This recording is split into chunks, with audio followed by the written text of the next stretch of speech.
दोस्तों आज एक मैं नए किस्से के साथ फिर हाजिर हूं और आज ये जो किस्सा है वो है अमिताभ बच्चन जी के बारे में। पर दोस्तों ये फिल्मों के बारे में नहीं, उनकी पॉलिटिक्स के बारे में, कैसे उन्होंने पॉलिटिक्स स्टार्ट की और कैसे इसका अंत हुआ और क्या क्या इनको वहां पर झेलना पड़ा। इनका फिल्मी कैरियर तो बहुत ही लंबा है, 1969 से आज तक वो नॉट आउट है। बहुत ही लंबा कैरियर आप देख सकते हैं और ऐसा ही इनका पॉलिटिक्स कैरियर था पर बहुत ही छोटा। और इस छोटे कैरियर में भी उनको बहुत सी मुसीबतें झेलनी पड़ी। इनको ही नहीं, इनके भाई को, इनकी पूरी फैमिली को मुसीबतें झेलनी पड़ी। कहा तो ये भी जाता है कि राजीव गांधी जो कि हमारे फॉर्मर प्राइम मिनिस्टर थे, उनका भी इसमें बहुत बड़ा हाथ था इनको मुसीबतें देने में। या यूं कह लीजिए अमिताभ बच्चन को पॉलिटिक्स नहीं आती थी, वो चले गए पॉलिटिक्स में और उसके बाद ये पॉलिटिकल जख्मी हो गए। दोस्तों हम इसके बारे में बात करें, इसके बारे में और डिस्कस करें, हम और जाने या आप मुझे और बताएं, तब तक कृपया मेरे चैनल को सब्सक्राइब कीजिए और बेल आइकन का घंटा बजाना भी बिल्कुल ना भूलें ताकि आपको मेरी आने वाली नई वीडियो मिल सके।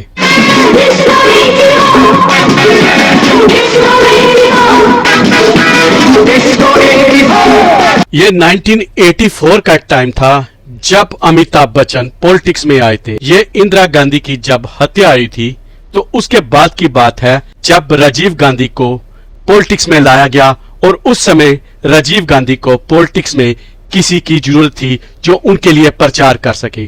तभी उनको नाम याद आया अपने बचपन के दोस्त अमिताभ बच्चन का। उन्होंने अमिताभ बच्चन को रिक्वेस्ट की कि आप प्रचार में आए और मेरे लिए प्रचार करें, कांग्रेस पार्टी के लिए प्रचार करें ताकि हम जीत सके। अमिताभ बच्चन का ना कहना उस समय बहुत ही मुश्किल था क्योंकि खुद अमिताभ बच्चन जी गांधी परिवार के एहसानों के तले दबे हुए थे। तो अमिताभ बच्चन उस समय चाहे पीक पे थे, अपनी पीक पे थे, लेकिन फिर भी उन्होंने पॉलिटिक्स के प्रचार के लिए हाँ कर दी। प्रचार हुआ और बहुत ही अच्छा प्रचार हुआ और इसमें 414 सीटें कांग्रेस को मिली जो कि एक बहुमत वाली सरकार थी और बहुत ही बहुमत वाली सरकार। इसमें अमिताभ बच्चन का भी बहुत बड़ा हाथ था क्योंकि वो स्टार प्रचारक थे। और इतना ही नहीं, अमिताभ बच्चन को आखिरी दिन बहुगुणा जी के खिलाफ खड़ा किया गया और उन्होंने बहुगुणा को भी बहुत ही बड़े मार्जिन पे हरा दिया। मार्जिन था 1,87,895 वोट और जो कि आज तक रिकॉर्ड है। और यहीं से ही अमिताभ बच्चन का पूरा दौर शुरू हो गया।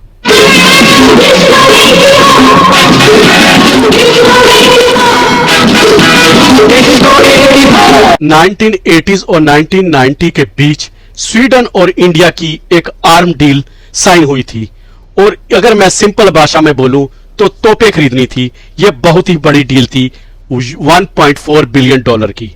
हमारी तरफ तो कुछ नहीं कहा जा रहा था, लेकिन स्वीडन के रेडियो में 16 अक्टूबर 1987 को यह बोला गया कि इसमें घोटाला हुआ है जिसमें 600 मिलियन रुपए की रिश्वत दी गई थी जो कि इस डील को कामयाब बनाया जा सके।